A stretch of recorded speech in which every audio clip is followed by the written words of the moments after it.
Hi friends, welcome back to Prakha Talk Sports. I hope all of you have checked my previous video. It was a conversation with Spanish basketball player Marta Canela.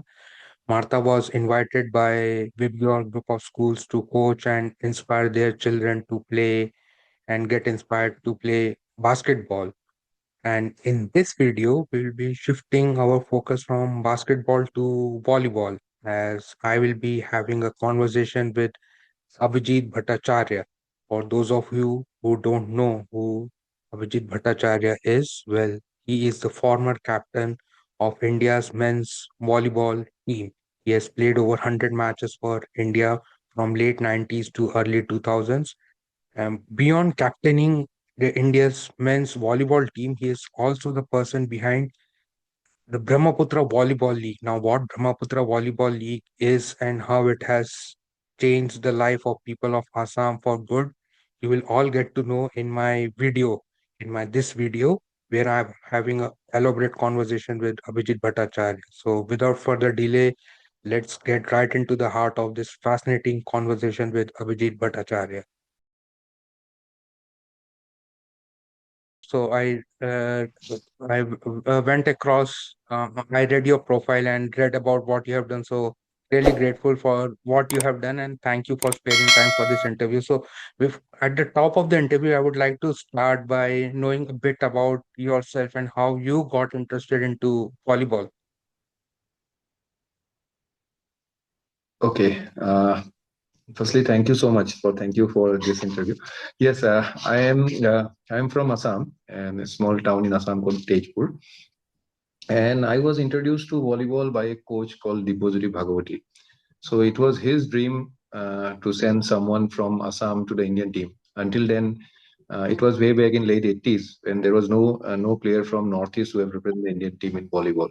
So it was his dream, and then he found us, and we were a bunch of young players whom he motivated, and he made us to dream big, and he worked on us, and that's how we came to volleyball.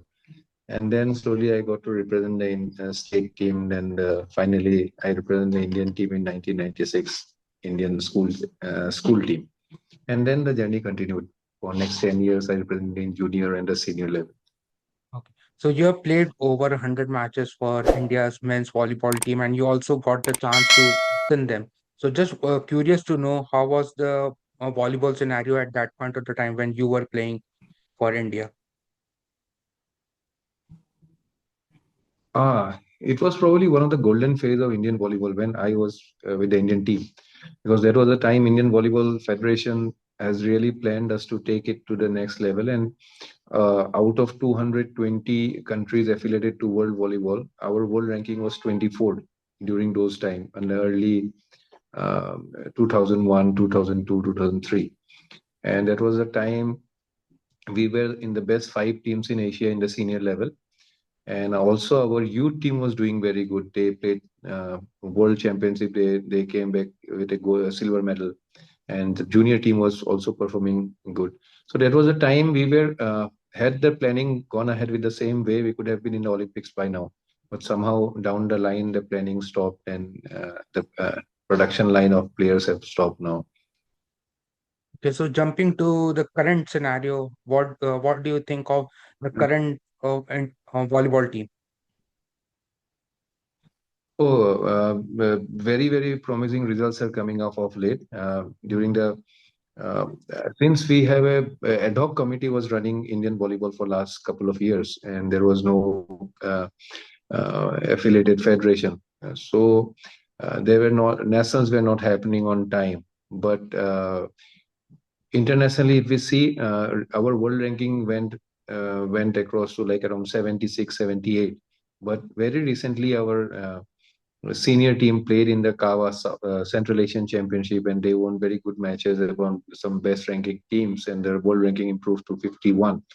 And also, the junior under 16 team has recently won the bronze medal in Asia, so Asian Championship. So that's very promising result, because these are the players those who are going to represent India in next 10 years. If India is vying for the Olympics, so this will be the players who will be playing in those times.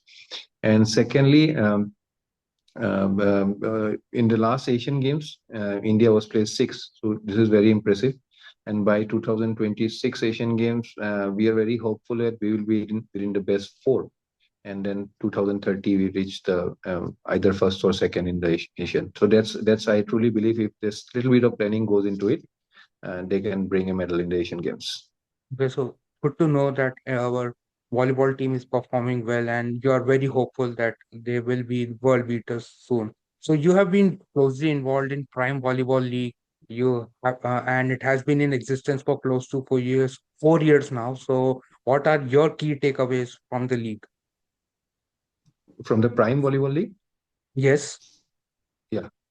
Prime Volleyball League is like a very positive what do you call very positive this thing of Indian volleyball, because there was a time when players were losing hope of like performing at the top level, and they were unable to see bigger dreams. So now with the Prime Volleyball League, with growing from like seven, six, seven franchisee to 10 franchisee this year, and all top players of the country playing there with foreign players coming into with every team two foreign players, and most of the teams are like now bringing in foreign coaches, foreign technicians, and making them to play in a giving them a platform which is like telecast across the world, even in everywhere across our country. Young volleyball players are watching them, and they have become an aspiration and inspiration for all those players. So, and also monetarily, they have been paid well for a league of just 1 month. On the monetary side, also they going doing good. And this format and the experience they're getting, the exposure they're getting, is definitely going to build up their confidence and help India in the long run. In fact, India as a nation. So good to know. So coming to the mission that you kickstarted a few years back, Assam Volleyball Mission 100. So what was that about? Uh, it was a very small dream actually, since I was the only one from Northeast to represent the Indian team, and a lot of people have sacrificed for sending me to the national team. And these are the coaches, my own coach, and there are other officials who used to like collect money and send the state team, arrange for jerseys and the kids so that we get a platform. So always in the back of my mind, I thought that somewhere I have to give it back to whatever I got from my state. And I was doing that post my retirement. I was helping small clubs nearby my district and organizing some tournaments. There was a small academy, and all these are like very charitable academies and all. Not we not never charge anything from any players. But in 2019, all former players came together and they approached me, and we also met together that let's do something for the entire state. How can we do it? So idea was to I thought that let us start very small, because we have no funds, and volleyball as a sports doesn't attract much sponsors in grassroots, and it's very difficult. Like, and at the same time, if you need to support, so I thought that let us start go very small and start a very small mission. So when we say Assam Volleyball Mission 100, the first mission was to collect 100 balls and give it to the children those who wants to play volleyball in the rural areas. So that's how we named it Assam Volleyball Mission 100. But within 1 month, we could raise those 100 balls and give it to the children. So when these kids from the rural area got new balls to play, so their interest grew, and more villages started joining us and asking for help. And we started supporting them. And that's the time when, after 3 4 months, COVID came in 2020. So during COVID, what I did was I was in Delhi. Then all these kids, some of the kids who had never touched volleyball, so I started teaching them online through cloth ball, because COVID everything was closed. So we made balls from clothes and we trained them online. So after the COVID restriction were open, and we before that during COVID we organized an online underhand league where all these teams were remotely coming together online, and like how much underhand non-stop they can do. Underhand is a drill in volleyball where you don't let the ball fall down. Actually, you have to control it and balance it. So some children started doing it. So those who do good, then they qualify for the next level. That's how it happened, and it gained so much interest that post COVID lockdown, everyone was looking up to what next? How do we give them a platform? Because there were 33 teams from different villages, and we cannot bring them to one place and make them play tournaments. So what happened usually is children, when they learn a skill, they want to showcase it. They need a bigger platform to showcase it, play among themselves. And we have no funds. We do not have a bank account. So then again, came up with the idea that how about one village going to other village to play matches?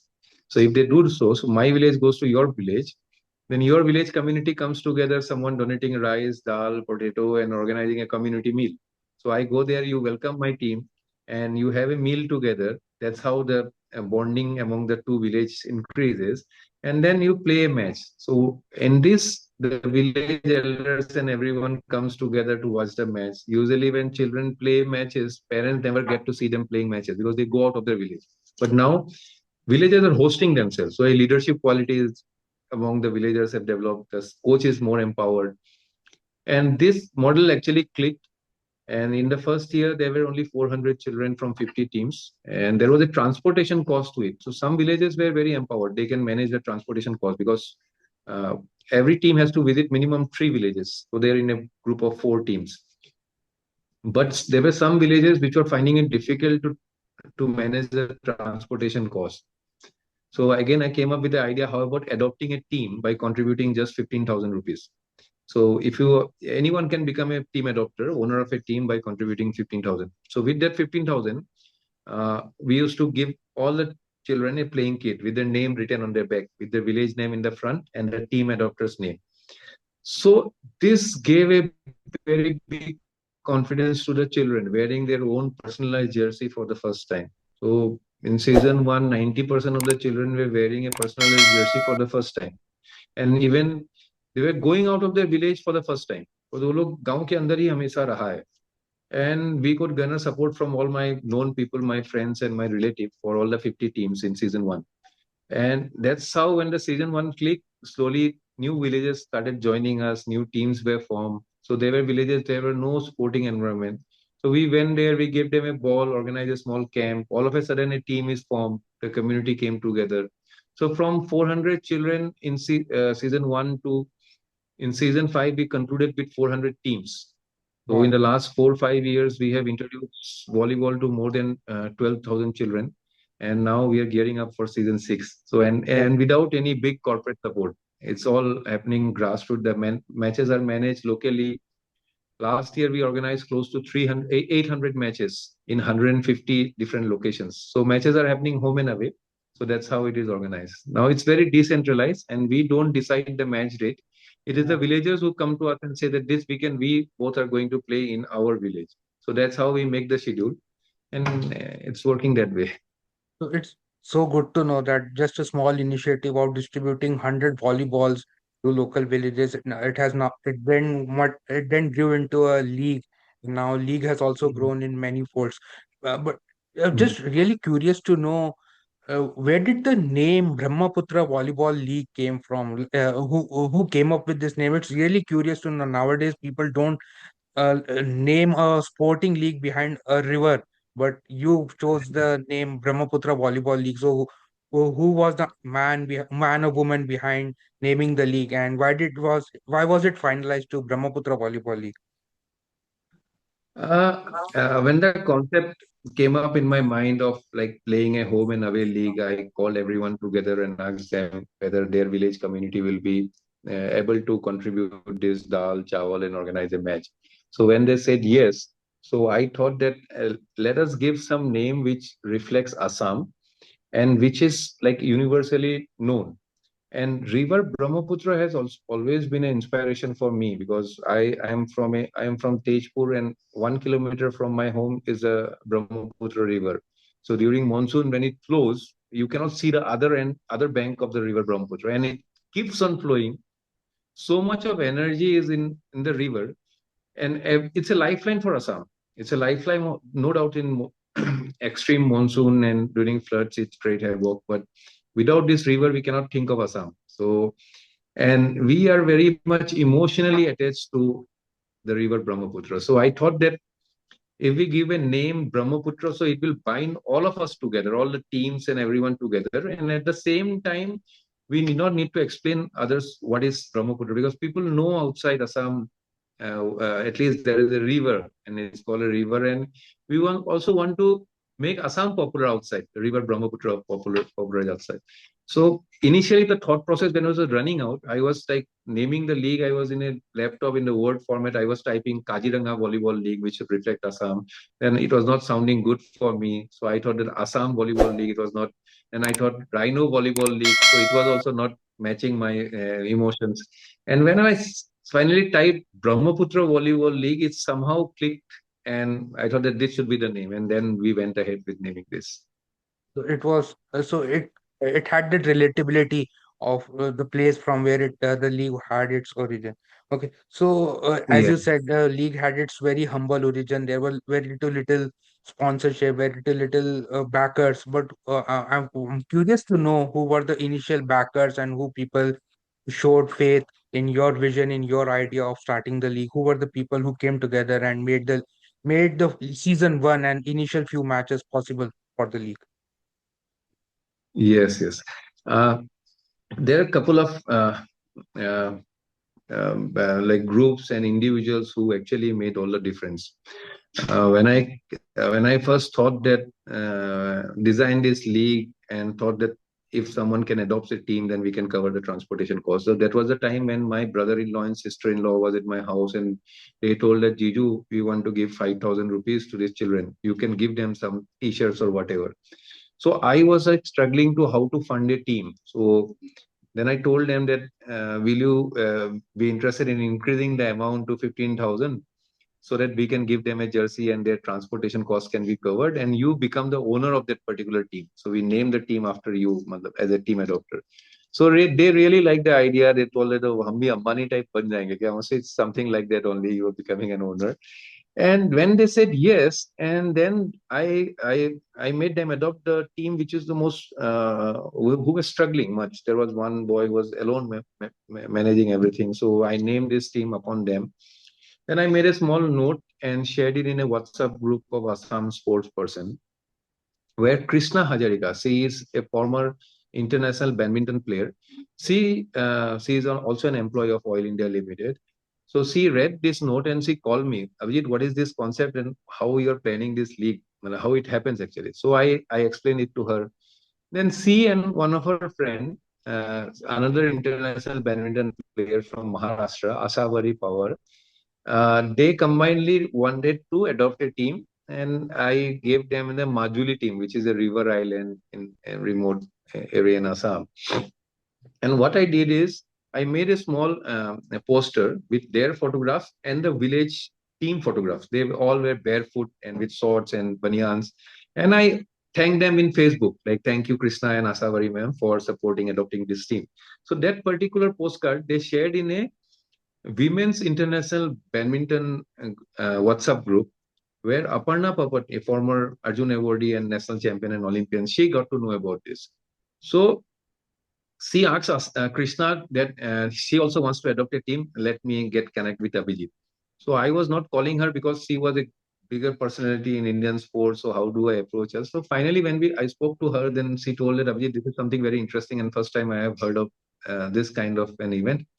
So I would definitely like to adopt one team. When Aparna came on board, and I started shouting everywhere, like, look, Aparna Papat Arjun Awardee is adopting, and it gave an acceptance to our league that something good is happening. And then I again made a poster and it spread, and people from across Assam, everywhere started supporting me. And all my friends were already committed. Few of my friends, those who are doing good in corporate. So that's where the initial date. Then this bunch of former students from Tejpur University Alumni Association, they are of my batch and my senior from Tejpur University MBA alumni. So they came forward to support us. Abhijit, how you are doing this? So I told them that I don't have any support. So they told that, okay, let us do this. Let us share. Let us also spread this word. They collectively adopted two teams, and they came up with the idea. Let us design a logo. So we designed a logo. Then one person came. Then he told that he adopted a team. He is the principal of a Guwahati college. He told that, Abhijit, do you have a theme song for this league? So I said no. So shall I write? So he wrote a theme song, and the song was so good, so powerful. So I shared it across with this BBL, this MBA alumni group. So they found a singer in Mumbai who is Assam based. He was volunteering to sing the song. There was someone in Assam who gave the music, and the song was composed. And it was very, very emotionally connecting Brahmaputra and the players together. Then a lot of local people and my friends supported, and that's how actually it really took off in the first year. It's so awesome to know that people of various people from various walks of life coming together and supporting the initial idea that was not even very concrete to support to back such a noble cause. So we are so soon Brahmaputra League will have its season 6, but I'm curious to know how has the league grown in past 5 years, past 5 seasons? How has been the growth like? How has been the response? And also, how a season of Um, Brahmaputra Volleyball League pans out. How are the matches? Which age group of children and which people participate in the league? And how are the winners decided? Which is the winning team? Okay. When we initially started in the season one, Brahmaputra Volleyball League was just a 4 versus 4 under 16 age group tournament. What I did, what I came up with under 14, sorry, 4 versus 4, because I thought that if we start a league and then federation and association may have a problem with their own coming up with their own ideas and disturbing us. So we made it 4 versus 4. Then just to make sure we say that this is not as per your FIV rules, right? It's a 4 versus 4. So just the players come out and play. Secondly, second idea was if a village have less number of players also, even then they can participate. Just 4 versus 4. Thirdly, it was on the economic side, like if transportation costs will be less, we have to give less number of jerseys because we did not have the funds to run this and all. So we started experimenting with 4 versus 4 in season one. Then gradually, when we went to season two, we introduced it for under 21 also, under 16 and under 21. And then we realized that under 21 is like they get a lot of other tournaments to play. So we stopped that, and a lot of youngsters who are coming to the ground because of Brahmaputra Volleyball League at the age of 8, 9, 10. And there is no league for them, any league. So they also wanted to play. So we introduced the league from season 3 onwards, under 12 and under 16. So it is under 12 and under 16 age group since ever since.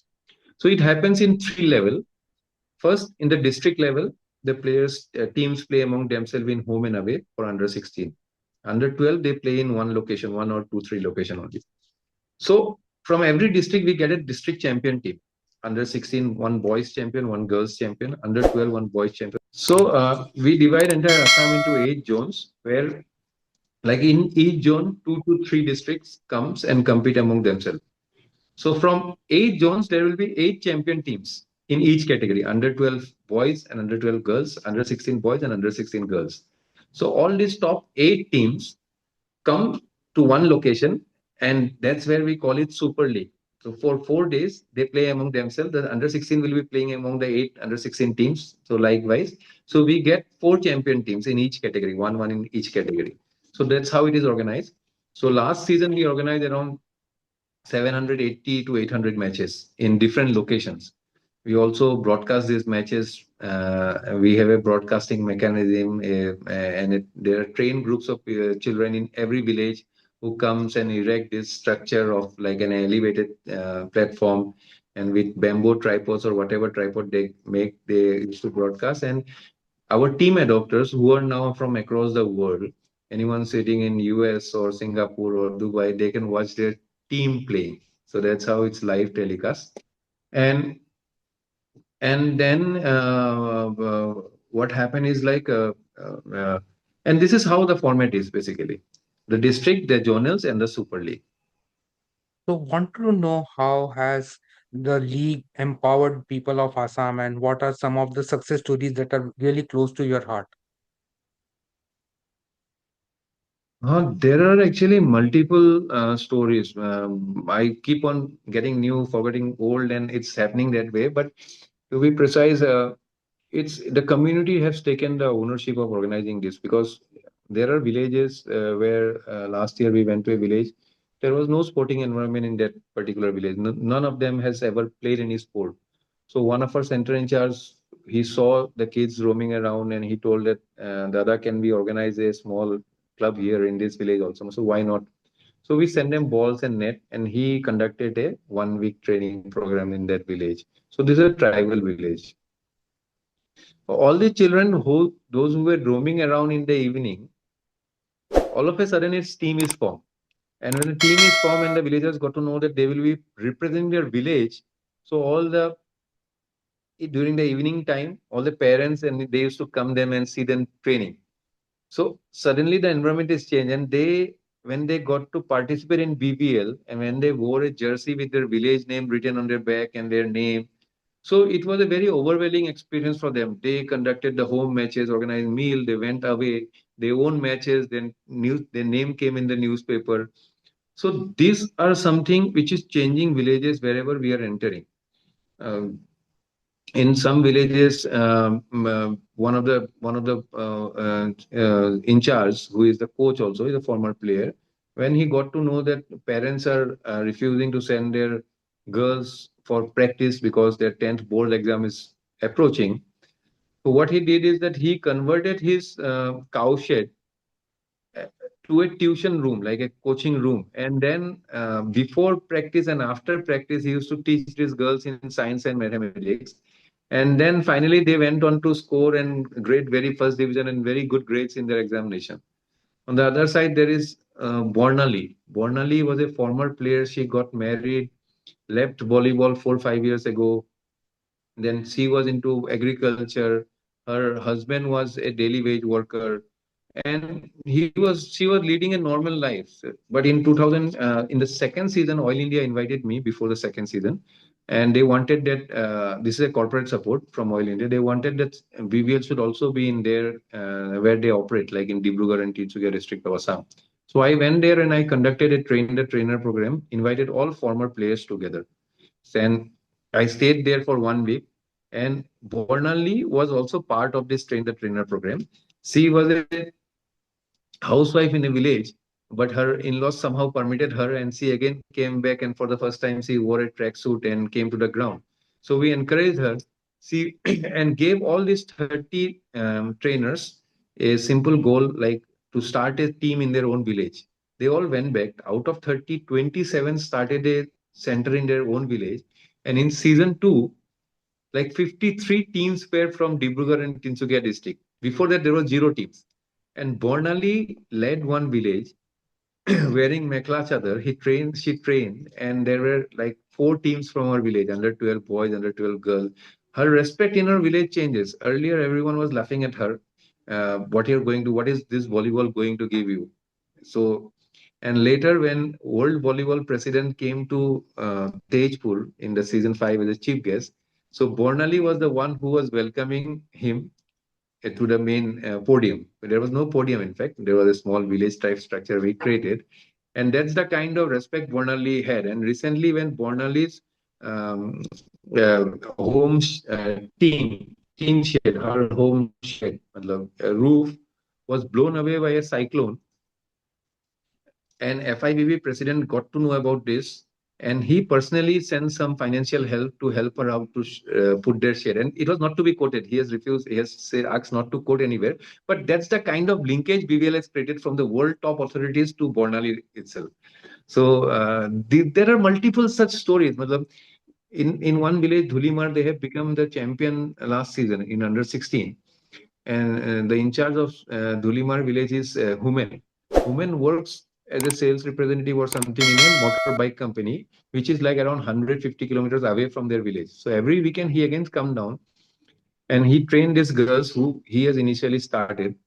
And then the teachers, there is a discussion among the school teachers that women don't know what has happened to these girls. They always talk about volleyball now. They are not coming, they are least interested in studies and more into volleyball. They were complaining to their governing body.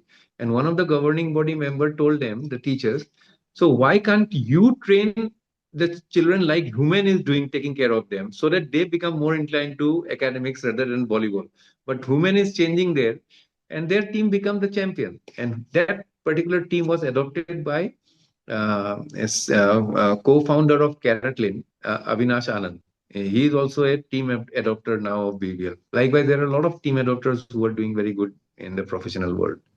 It's brilliant to know that this Brahmaputra Volleyball League is putting Assam, the small villages and districts of Assam on global map where and people are recognizing how passionately everyone is getting involved. So I yesterday I saw a video of yours where you were presenting the entire concept of uh, Brahmaputra Volleyball League on the world stage. So what was your emotions like when you gave that 15-minute presentation?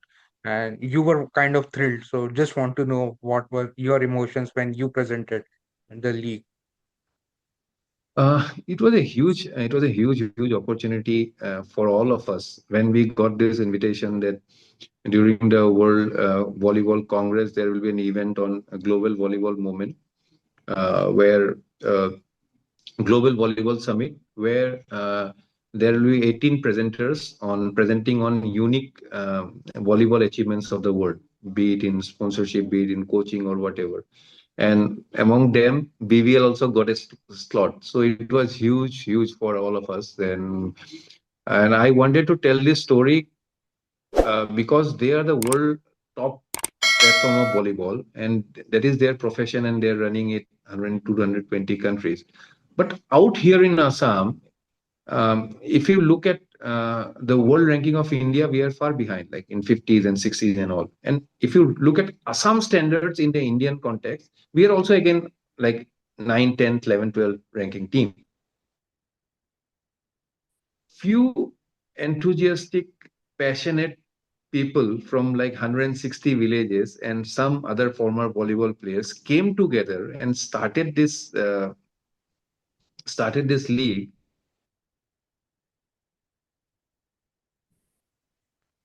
Hello, Yes, yes, yes. hello, can you hear me? Yeah, Yeah. you are audible. So if you in that yes, in that context, Assam is very far behind in Indian context. Nobody looks Assam as a volleyball powerhouse. But then again, sacrifice all these people has got notice from the World Volleyball Federation, and they has invited us. So I just want to tell this story to them and also express my gratitude to this all these people who have worked selflessly without taking any money, without taking any monetary benefit, and contributing to a game which is at a global standard. So that's the emotion I wanted to share with them and tell their story, and it was an excellent opportunity. So I myself is not a very good presenter, or I cannot make PPTs. But then again, I thought that let me put some of the photographs together and then share the stories. What exactly it happened and how it is bringing up. And people out there were very surprised to know that such passionate people are there who loves volleyball so much, and they have given so much to volleyball because 10 to 12,000 children introduced to volleyball because of these people only. Mm, okay. So at this stage, I want to know what are the challenges that the league is facing, and what are the plans, how the league intends to grow in the next few years, and are there any plans, is there any idea to take the league beyond the borders of Assam to neighboring northeastern states and to take it to Indian heartland? Yes. Firstly, if you come to the challenges, like for us, if a title sponsor come on board, and it's very easy to organize this, but we are sticking to our old model where individual well wishers contribute. So finding sponsors for 400 teams and getting connected with 400 different person and telling them the story, and again bringing them on board, it's a huge task because I work full time with my own office and all, and it's difficult because some of the sponsors are from season one, they are continuing. Some of the sponsors may have some difficulties sponsoring, not every time they have some financial obligation with their home, so some opt out, some continue. It remains, but every year it's a new task at the end. This is the time when, and during July, August and September, we need to go out and find sponsors for the team, connecting them. Now we don't have any permanent employee in our BVL. Everything is done voluntarily, so it's very difficult to push people to connect this. And when somebody comes on board contributing whatever amount, so they need to get that pulse what is happening in the village. So coordinating all this is a bigger challenge. Then organizing this 400 sorry 7 800 matches, different villages has different issues, different problems, addressing them. So those are the challenges it will remain in. It's the beauty of the league actually, and that's what we want to keep it the same way. We want to keep the soul of the BVL intact, not to get away from this. That's the reason we are keeping away from sponsors, which for which the products which are not good for children, we are not going with them. So it's a very conscious decision from all of us, no matter what the amount may be. Then the challenge now is all those children who are crossing the above age of 16, whom we have introduced to volleyball, we are suddenly not getting trace of them. So they are all of a sudden like without any mentor, without any somebody protecting them, and they are the real talent. So we need to create something for the above 16 age group children, some league or whatever, so that they should not feel कि हमारे लिए volleyball इतना ही था, because they have played in such a good platform in under 12 and under 16. Now they need a better platform. So we need to find a way for above 16 age group. That is one. Secondly, there are new sparks coming on. There are talents who, if given proper training, right nutrition, right scientific training, they can reach up to the national level. So there are talented players which we have identified. Only that we need a academy or center of excellence to train them throughout the year under a residential atmosphere with trained coaches and all. So that's the second level of challenge. Coming to extending our border across Assam, initially I was not of the opinion that we should let her open up, because for me it's not humanly possible with a job, different job, and managing this Yeah. volunteering. But now so much of interest has come from other state. Recently we conducted World Volleyball Recognized Certification FIV Level 1. So that was exclusively for BVL coaches. But we requested them and we opened up to coaches from across Assam also. So those were grassroots coaches from Kashmir, from Chhattisgarh, from Manipur. They all came, around 12 of them.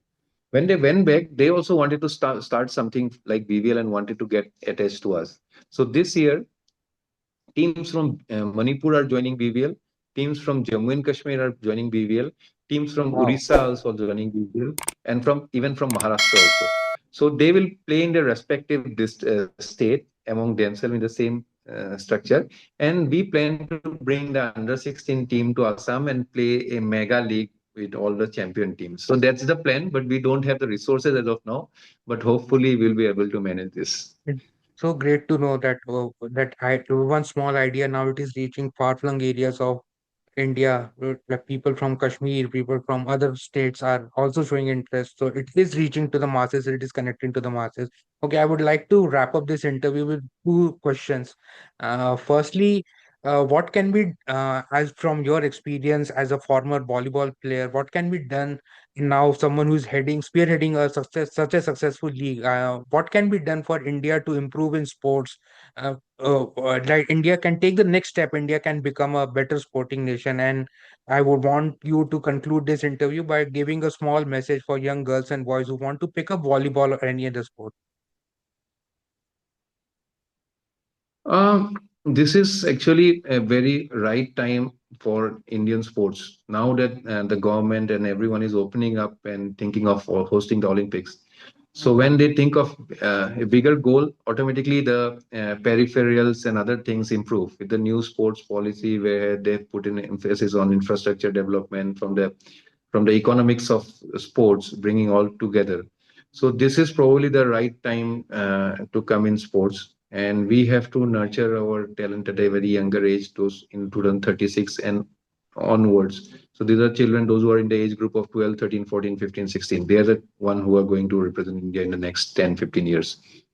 So we need to take care of them at the grassroots. The not-for-profit organizations should be engaged. The community should be engaged in talent identification. When India brings a medal, the entire nation takes pride of it, right? So it's not only government responsibility to build infrastructure, take the sports again. Each one of us can contribute in our own way, supporting sports in different level. So that was my interview with Abhijit Bhattacharya, the captain of India, former captain of India's men's volleyball team, and the person behind Brahmaputra Volleyball League.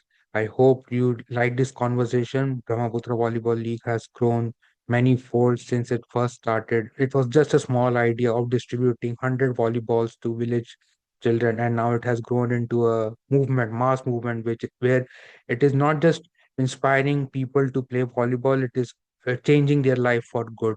I am really inspired by having this conversation with Karan. These are the kind of conversations that I want to bring to you through my platform, Prakhar Talk Sports.